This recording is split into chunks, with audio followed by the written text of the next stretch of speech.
Alright guys, welcome back to my channel. I'm Asher Griffin. If you're here to watch awesome videos about coins and corner hunting, you've come to the right place.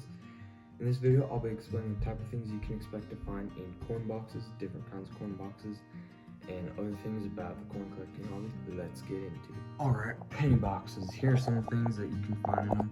When you order them from the bank, they come in $25 boxes like that. And here's some things you can look for. 2009 pennies, because they have a different design. Those are cool, and they're a little bit lower mintage. And wheat pennies, you can see, here's a few of the ones. I haven't found all these, but I found a bunch of them. Like that 1911 I found recently, that's pretty cool. And that 1929 Denver, that's pretty cool. And a couple from the 30s I also found, like that 1930. And a couple other ones, so that's pretty cool. Some people find Indian head pennies. I haven't ever found one, but they are getting pretty hard to find. But people on YouTube do find them, so it's still possible. So yeah, hopefully I find one of those someday. That'd be super cool. But yeah, that's stuff you can find in penny boxes. Alright, nickel boxes. These, when you order them from the bank, come in boxes of $100. These are probably my favorite thing to hunt because you can find so many different things in them. Like, you can find 2024 Denver nickels. Those are lower mintage and they're pretty new, so you can still find quite a few of those. And silver war nickels, those are pretty cool. This one's in like super nice shape. I found it in a corn box. So yeah, it's super cool. And it's super nice compared to the regular shape you usually find them in. But let me flip them over so you can see the back side. 3, 2, 1. Alright, hopefully that transition looked cool.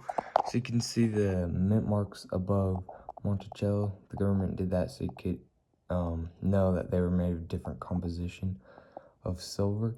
So you can see S mint mark, the P mint mark, D mint mark, and yeah, so those are the war nickels. That's an easy way to tell that they're silver. And you can also find buffalo nickels. I found this one in my last hunt, so you should go watch that video if you haven't already. And then V nickels. This one's from 1906. I found it in a coin box before, so it's almost 120 years old, so that's crazy. But they're called V nickels because of that big V on the back in Roman numerals. So yeah, those are all things you can find in nickel boxes. Alright, next up is quarters. When you order them from the bank, they come in boxes of $500. Some of the things I like to look for are National Park quarters and state quarters to fill those two albums. But some of the more valuable ones you can find are West Point quarters. They made them in 2019 and 2020. You can see the W mint mark right there and right there. And you can see on 2019 right there is empty like a normal quarter. But on 2020, they have a privy mark for 75 years since the end of World War II. And there's 10 designs, 5 for each year. This one's a San Antonio Missions from 2019, and this one's a American Samoa from 2020. So those sell from 10 to 20 bucks on eBay, so those are pretty cool. And silver quarters are another thing you can find.